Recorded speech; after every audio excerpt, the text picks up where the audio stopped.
The call came out of nowhere, interrupting a peaceful Friday evening. "Come to the cabin," she said, her voice warm but with an air of mystery. "The weather's perfect, and I thought you might enjoy a change of pace. Bring your friend too." I hesitated. I didn't usually visit my stepmother alone, and the thought of an invitation to her secluded cabin felt odd, to say the least. Still, her voice had a certain pull, and I figured a little getaway couldn't hurt. I messaged my friend to let him know the plan. An hour later, we were winding down an old forest road, surrounded by towering trees and the fading light of evening. By the time we arrived at the cabin, it felt like we'd discovered a hidden retreat, far from our usual lives. She was already outside, waiting on the porch with an easy smile. Dressed casually, in a way that somehow felt right for the rustic surroundings, she greeted us with a warmth that took me by surprise. "I'm so glad you both could make it," she said, ushering us inside with a wave. The cabin's cozy warmth was like stepping into a different world. The walls were lined with shelves full of old books and quirky trinkets, giving the place a sense that time moved slower here. She poured tea for each of us, and we settled in, chatting casually as the evening turned to night. "I thought we could have a bit of fun tonight," she said, breaking the silence. Her eyes sparkled with playful curiosity as she reached behind a stack of books and pulled out a dusty old box. The label was nearly worn off, but I recognized it instantly. A board game I hadn't played since childhood. "Really? This game?" I laughed, surprised by her choice. My friend raised an eyebrow, clearly not expecting a game night either. "It's been forever since I played this," she said with a grin, her excitement almost contagious. "I thought it would be a nice change of pace, something to get us talking and laughing," she added. "Besides, it's not every day I have company out here. What do you think?" Her enthusiasm was so infectious that, despite the oddness of the situation, my friend and I exchanged a glance and shrugged. "Why not?" We moved over to the large table near the fireplace and started setting up the game while she settled across from us, a mischievous twinkle in her eye. "Let's add a twist," she suggested once we were all seated. "How about each time someone loses, they have to do a dare? Nothing serious, just something to keep it interesting." I hesitated for a moment, but her smile was reassuring, and it felt too silly to turn down. My friend seemed unsure too, but nodded along. The first few rounds were lighthearted, filled with laughter and harmless dares, like sharing a funny story or pretending to act out a random scene from a movie. But then she lost a round, and when I teasingly asked what her dare would be, she paused, thinking for a moment. "All right," she said, her eyes gleaming. "How about one of you picks the dare?" It seemed like a simple enough offer, but there was an odd pause as my friend and I exchanged looks. Finally, he blurted out, "Okay, how about you give one of us a kiss on the cheek?" She laughed, raising her eyebrows at the unexpected request, but then shrugged. "All right, if that's what you want." She leaned over and gave my friend a quick, playful peck on the cheek, then settled back into her seat like it was no big deal. It was a small moment, but it somehow felt like a subtle shift in the air. The game went on, and as we lost ourselves in the laughter and challenges, I couldn't help but notice how the cabin seemed to wrap us in a bubble, shutting out everything else. It was like we had entered a space where the usual rules didn't quite apply. After a few more rounds, I lost, and, as she turned to me with a smile that felt almost teasing, she said, "All right, your turn. What's your dare?" Caught off guard, I stumbled, trying to think of something that would match the playful tone. "Okay, tell us the most embarrassing thing you've ever done," I said, laughing to hide my own nervousness. Her eyes lit up, and she leaned back, clearly enjoying the challenge. "Oh, I've got a few stories," she said, chuckling. "But let's just say one time I accidentally walked into the wrong cabin while on a trip. I ended up talking to a family of strangers for 15 minutes before I realized I wasn't in my own place." She laughed, shaking her head. I don't think I've ever run out of a room faster.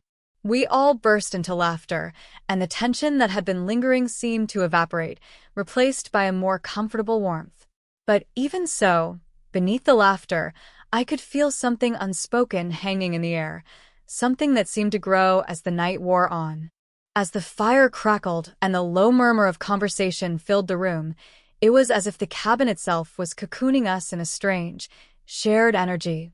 I glanced at my friend, then at her, and couldn't shake the feeling that something had changed, something subtle yet undeniable. We hadn't said it aloud, but I could tell we all felt it. An invisible line had been crossed, leaving us wondering what the rest of the evening might bring. As the fire flickered and the night deepened, the atmosphere in the cabin grew heavier. We were all more absorbed in the game than I'd ever expected. The coziness of the cabin almost felt like a curtain that had pulled us into a shared sense of anticipation. My stepmother seemed to savor every round, every look, and every reaction from us. It was as if she was guiding the game in some way, like she knew exactly what each of us was thinking. A few more rounds passed, filled with harmless dares and funny stories, until it was her turn to lose again. She leaned back, grinning, and crossed her arms. "All right, let's see what you two come up with for me this time," she said, giving us a daring look. My friend hesitated, but I quickly blurted out, "How about you share a secret? Something you've never told anyone else?" I wasn't sure why I said it, but it felt like a way to inject a little seriousness into the evening. She raised an eyebrow, considering the request. Finally, she sighed, her voice softening. "Okay," she said, her tone turning reflective. "There's this place I go to in my mind. It's a spot in the woods, quiet and far away. When things get overwhelming, I go there, and for a moment, everything feels distant, like I can let go." She paused, and the cabin was silent, her words carrying a surprising weight. I stole a glance at my friend, who looked just as taken aback as I was. For a moment, none of us said anything, but then she shrugged, letting out a soft laugh, as if to shake off the tension. "See? Nothing too dramatic," she said, her voice returning to the light-hearted tone we'd started with. The game resumed, and it wasn't long before it was my friend's turn to face a dare. She eyed him with a playful gleam in her eyes, leaning forward on her elbows. "I dare you to stand outside for a full minute without saying a word. Just listen to everything around you." He looked confused, but didn't protest. We watched as he stepped outside, quietly closing the door behind him, leaving the cabin in a momentary silence. She turned to me, a small smile tugging at her lips. Her gaze lingered just a little longer than usual, and I felt an unexpected flutter in my chest. "Your friend," she murmured, her voice low, "he's an interesting guy." Her eyes held mine with an intensity that felt like she was searching for something between us. I didn't know how to respond, so I just nodded, caught between discomfort and curiosity. Then, with surprising calm, she reached across the table and placed her hand gently over mine. The warmth of her touch was so unexpected that for a moment, everything around us seemed to fade. The room felt smaller, as if we were the only two people in it. The moment was fleeting, but it left me feeling uneasy, like I just crossed an invisible line, though I wasn't sure where it led. The door creaked open, and my friend stepped back inside, his expression puzzled.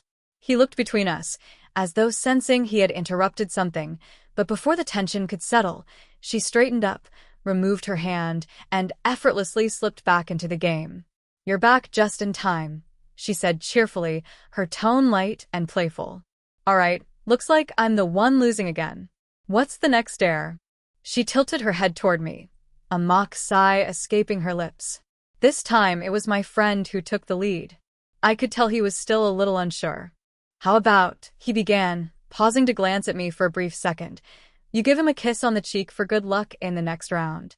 My heart skipped a beat, and I wasn't sure whether this was just part of the game or if he'd picked up on something I hadn't even acknowledged yet. She hesitated, her smile flickering as she considered the dare. After a small shrug, she leaned toward me, her face so close that I could catch a trace of her perfume. The kiss was light, just a brief touch of her lips on my cheek. Innocent, quick. Yet, somehow, it lingered, not in the action but in the feeling it left behind. I froze, barely breathing, as she leaned back, her eyes meeting mine with a sparkle that felt like she knew exactly what that small moment had done to me. My friend quickly looked away, scratching the back of his neck, clearly aware of the shift in the atmosphere. And just like that, the mood changed again. We returned to the game, but every roll of the dice, every glance, every word seemed charged with an energy none of us was willing to acknowledge. We played on in silence, each of us acutely aware of the others, pretending that everything was just as it had been before. As the evening wore on, I found myself stealing glances at her, catching her eyes as she watched me with that same knowing look. My friend's usual humor had faded, his laughter forced and uneven. I realized then that he, too, had sensed the shift in the air. Eventually, the game ended, and we all sat there in silence, the weight of everything unsaid pressing down on us like a heavy blanket. She began gathering the pieces, her hands moving slowly, as if each one carried secrets she wasn't ready to share. "Maybe we should call it a night," she murmured quietly. The next morning, I woke to soft sunlight filtering through the cabin's curtains, a confusing mix of emotions swirling inside me. My friend and I hadn't spoken much since the game, but it was clear we were both unsettled. What had started as a light-hearted evening had somehow crossed a boundary I hadn't even realized was there. I couldn't stop replaying those brief, charged moments, the look she gave me, the warmth of her hand on mine, the fleeting touch of her lips on my cheek. It all felt surreal. I got up, trying to shake off the unease from last night, and found my friend already in the kitchen, looking unusually serious. Neither of us mentioned what had happened. Instead, we quietly settled into breakfast, both lost in our own thoughts. Just as we were finishing, she walked in, cheerful and at ease, as if the strange tension of the night before had never existed. She wore a cozy sweater, her hair pulled back casually, and greeted us with a warm smile. "Morning, boys," she said, filling her mug with coffee before sitting down at the table with us. Her eyes seemed to add to the confusion. It was as though she hadn't noticed, or didn't care, about the strange air that seemed to hang over the room. "Did you both sleep well?" she asked, her eyes moving between us casually. My friend mumbled something about the comfort of the bed, but I simply nodded, trying not to meet her gaze. She glanced at the clock, then turned to me with a raised eyebrow. "I was thinking of taking a walk around the lake," she said, her voice light. "Would either of you like to join me?" My friend hesitated, looking between the two of us before shaking his head. "You go ahead," he said. "I think I'll stick around here. Maybe read for a bit." There was a slight awkwardness in his voice, like he was trying to excuse himself from something he didn't fully understand. And so, I found myself walking out to the lake with her. The cabin grounds were still and quiet, the morning mist lingering over the surface of the water. We walked side by side in silence, the only sounds the crunch of gravel beneath our feet and the soft rustling of leaves in the breeze. I couldn't shake the feeling that this moment held some weight, as though it wasn't just a casual walk but something more. We reached the edge of the lake, and she stopped, gazing out over the water. "You know," she said quietly, breaking the silence, "I don't get to come here very often. Life has a way of getting in the way, I suppose." She glanced at me, and her expression softened in the morning light. "I'm glad you both came." The way she said it made my heart race, and I felt an overwhelming urge to respond, to say something meaningful, but I couldn't find the right words. To say. Instead, I just nodded, my gaze dropping to the ground, suddenly feeling like I was 16 again, caught between confusion and excitement. After a brief pause, she turned to me, her voice barely more than a whisper. "I know last night was a bit unusual." Her words hung there, and I wasn't sure how to respond. Part of me wanted to brush it off, maybe make a joke to lighten the mood. But another part felt a pull, like there was something unspoken between us that needed to be understood. I managed a small smile. "Yeah, it was different," I admitted, feeling a mix of curiosity and hesitation. She studied me for a moment, her eyes filled with something I couldn't quite place. Then, she took a step closer. "Different isn't always bad," she said softly, her hand brushing lightly against my arm. Her touch was quick, but it left a warmth that lingered long after she pulled away. A mischievous glint sparkled in her eyes as she smiled, then stepped back, breaking the moment as swiftly as it had arrived. We continued walking along the edge of the lake, our conversation slowly drifting back to more familiar topics: books, movies, the cabin's quiet charm. But the silence that fell between our words now felt thick, heavy with unspoken thoughts, as if we were both carefully skirting around something neither of us wanted to acknowledge. When we got back to the cabin, my friend looked up from his book. His expression was carefully neutral, as if he were trying not to reveal anything. She went inside, leaving me alone with him on the porch. He avoided looking at me at first, his brow furrowing slightly. After a moment, he glanced up, as if deciding whether or not to say something. "What's going on, man?" he asked quietly, his voice low, like he was worried someone might overhear. "Last night was strange, right?" I shrugged, trying to downplay it. "Yeah, I guess it was just a game." He shot me a look that made it clear he didn't buy it. "A game?" "Sure, but it didn't feel like just a game." I didn't have an answer for him. The silence between us grew, making the tension feel even more palpable. He shook his head, looking away, like he was trying to figure it all out. "I don't know, man." I don't know." Before I could respond, she came back outside, holding a fresh cup of coffee and smiling at us both. "So, what's the plan for today?" she asked casually, as if nothing at all had happened. My friend shifted uncomfortably, clearly eager to escape the tension. "I think I'll head into town for a bit," he said, glancing between us. "Maybe pick up some supplies." She smiled, her demeanor as upbeat as ever. "That sounds like a great idea. We could use a few things." As he disappeared down the path toward his car, I found myself alone with her again. "Looks like it's just the two of us," she said, her tone almost playful. I couldn't help but feel a mix of excitement and apprehension. The absence of my friend made the cabin feel even quieter. The morning light had faded, replaced by a soft, overcast afternoon that seemed to settle over the lake and trees in a peaceful calm. She leaned against the porch railing, her gaze lingering on the path where my friend had just gone. The silence between us felt charged, like there was something beneath the surface waiting to be revealed.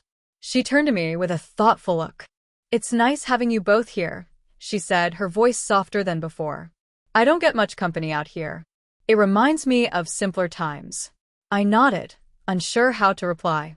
There was a hint of something melancholy in her voice, as if she was thinking of a past long gone. She straightened up, her mood brightening, and suggested, "How about a quick game to pass the time?" At first, I thought she meant the board game from last night, but then she gestured to a small shelf of books. "It's a guessing game," she explained. "We take turns describing a book story without saying the title, and the other has to guess what it is." "Curious," I agreed. She picked up the first book, a well-worn novel, and began describing it.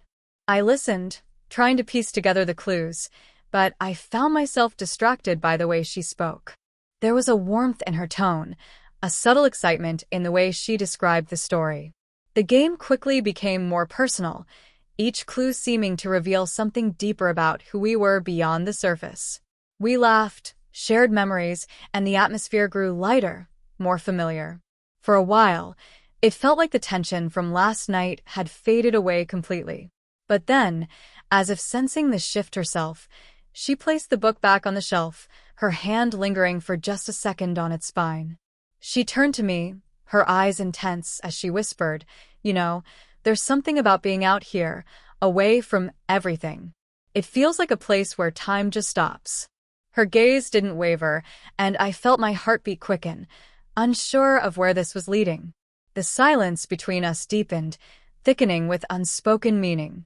Before I could respond, she stepped closer, never breaking eye contact. Her hand reached up to gently push a stray lock of hair from my forehead, a gesture so intimate and surprisingly tender that it made my chest tighten. "Sometimes, I think we let too many moments slip by," she murmured, her voice soft and low. Before I knew what was happening, she leaned in, her face so close that I could feel the warmth of her breath. Her lips brushed against mine, tentative, brief, but enough to send a spark through me.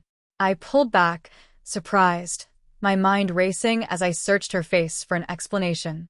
But all I saw was a quiet calm, as if this were the most natural thing in the world. I wanted to say something, anything, but no words came to me. Instead, I found myself drawn back to her, as if that brief touch had unlocked something I didn't even know was there. She leaned in again, this time her lips finding mine with a soft, lingering certainty.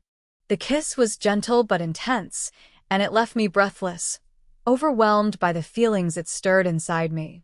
The sound of footsteps on gravel broke the silence, and we both pulled away, startled. My friend had returned, his expression unreadable, but his eyes sharp as they flicked between us.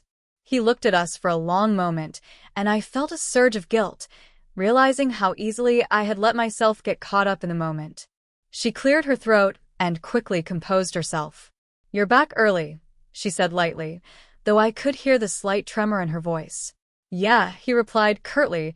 "I figured I'd just grab a few things and head back." He dropped the bag on the kitchen counter, not meeting our eyes, and busied himself unpacking, the tension in the room thickening with every movement. The weight of what had just happened settled heavily between us, leaving everything hanging in the air, unspoken. I wanted to say something, anything to explain, but the words wouldn't come. The silence was thick, filled with unasked questions and accusations I couldn't answer. My friend finally looked up, his gaze locking onto mine, and I saw the hurt, the confusion in his eyes. "So, what exactly have I walked in on?" His voice was steady but low, each word weighted with something heavy. I opened my mouth, but before I could respond, she cut in, her tone calm yet firm. "It's not what you think," she said, though her words felt hollow, as if she were trying to convince herself as much as him. "We were just caught up in the moment." He shook his head, a bitter smile twisting his lips. "Caught up in the moment." Right. His voice dripped with sarcasm. "I'm not blind, you know." An uncomfortable silence fell over us, and I felt a wave of regret wash over me. How had things gotten so complicated so quickly? I hadn't meant for any of this to happen, but now it was clear. A line had been crossed, and it wasn't something that could easily be erased. She looked at him, her expression softening. "I'm sorry if this made you uncomfortable," she said, her voice gentle, almost pleading. "That was never my intention." He let out a humorless laugh, shaking his head. "Uncomfortable? That's one way to put it," he replied, his gaze darting between us before landing on her. "I think I'll just take a walk." Without another word, he headed toward the door. It clicked shut behind him, leaving us in the quiet, the tension hanging in the air like a fog. She sighed, running a hand through her hair. "I didn't mean for this to happen," she murmured, almost to herself. I stood there, unsure of what to say, the weight of everything pressing down on me. I glanced toward the window, watching as he walked down the path, his shoulders hunched, clearly deep in thought. A sense of guilt settled over me, heavy and inescapable. I couldn't shake the feeling that I had let both of them down. She turned to me, her gaze now filled with a sadness I hadn't seen before. "Maybe it's best if we all take some time to clear our heads," she said softly, a faint hint of regret in her voice. I nodded, though I wasn't sure time would be enough to fix what had just happened. The rest of the day passed in an uneasy silence. Each of us kept to ourselves. My friend stayed outside, wandering around the lake. His figure was small against the expanse of trees and water. Inside, she and I moved through the cabin, avoiding each other's eyes. Every step seemed filled with tension neither of us knew how to dispel.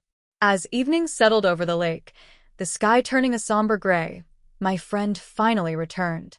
His face was unreadable as he grabbed his bag and began packing without a word. His movements were purposeful, leaving no room for conversation. Watching him, I felt the weight of everything that had happened bear down on me. The silence between us felt like a wall, thick with unresolved questions, words we'd never spoken. He turned to me, his eyes hard, distant. "I think it's best if I head out tonight," he said, his voice flat. "You can stay if you want," I offered, struggling to find the right words. "I'll find my way back." The statement hit me harder than I expected. He didn't answer immediately, his gaze fixed somewhere behind me. "Yeah," he finally muttered, grabbing his bag and brushing past me, barely meeting my eyes. His footsteps were heavy, each step a reminder of the gap that had opened between us. The unspoken words hung in the air, leaving me feeling like a stranger in my own skin. I knew he was leaving with a bitterness that would linger long after tonight. She appeared in the doorway, watching him, her face pale, her expression unreadable. "Take care," she said softly as he stepped out. "Yeah," he said, his tone distant, almost hollow, as he gave her a brief nod and walked down the path, disappearing into the darkness. A strange emptiness settled over the cabin. The silence felt final, as if he'd taken part of the atmosphere with him, leaving behind only the echo of what had transpired. I turned to her, searching for some sign of comfort, but her face was drawn, her eyes distant, as if she, too, was feeling the weight of what had happened. She sighed, finally breaking the silence. "I never meant for any of this to go this far," she murmured. Her voice was quiet, almost a whisper. I didn't respond. There was nothing I could say that would make this any easier. Nothing that could undo what had already happened. She walked over to the fireplace, where the dying embers cast a faint, flickering glow across the room. She stood there for a moment, lost in thought, before turning to face me. Her expression softened with regret. "I think we both need some space," she said quietly, her gaze locking with mine, intense and final. This wasn't supposed to happen." I nodded, feeling a hollowness settle in my chest, an ache that no words could mend. The realization that this strange, intense moment between us would be left unresolved filled me with an inexplicable sadness. I wanted to say something, to apologize, to explain, but nothing seemed adequate. As I gathered my things, preparing to leave, she watched me with a quiet sadness, as if she, too, was bracing herself for an ending neither of us had expected. It felt like we were both standing on the edge of something we couldn't control. I turned toward the door, pausing as I felt her gaze on me. She took a step closer, reaching out as if to say something, to bridge the gap that had opened between us. But then, just as quickly, she stopped, her hand falling to her side. "Take care of yourself," she murmured, her voice barely audible. I nodded briefly, unable to look at her as I stepped out into the night. The chill of the evening air hit me immediately, the darkness around me thick and suffocating. I glanced back, half expecting to see her in the doorway, but the cabin remained silent, still. The quiet was almost oppressive, filled with an emptiness that seemed to stretch out forever. As I walked down the path, each step carrying me farther from the cabin, I couldn't shake the feeling that something had been left unfinished. There were questions I hadn't asked, emotions I hadn't confronted, and a strange sense of loss that I couldn't quite name. I thought of my friend, his quiet anger, his confusion, and wondered if things between us would ever return to how they had been before. The lights of the cabin faded into the distance, leaving only the dark outline of trees around me. It felt like I was leaving more than just a place. I was walking away from something deeper, something I couldn't take back. The memory of her voice, of her touch, lingered in my mind, haunting me with each step. The silence was absolute, the path stretching endlessly before me. And for a moment, I paused, glancing back one last time. There, in the distance, I thought I saw a faint glow from the cabin's window, a reminder of that strange, unspoken bond we shared. But the light faded just as quickly as it had appeared, leaving nothing but darkness. In that moment, I realized that nothing would ever be the same. I had crossed an invisible line, and there was no going back. The road ahead felt empty, uncertain, and I couldn't help but wonder if I would ever truly understand what had happened that night, or if it would remain an unanswered question, one that would linger in my mind forever. With each step, the weight of everything left unsaid grew heavier, an ache that seemed to deepen the farther I walked.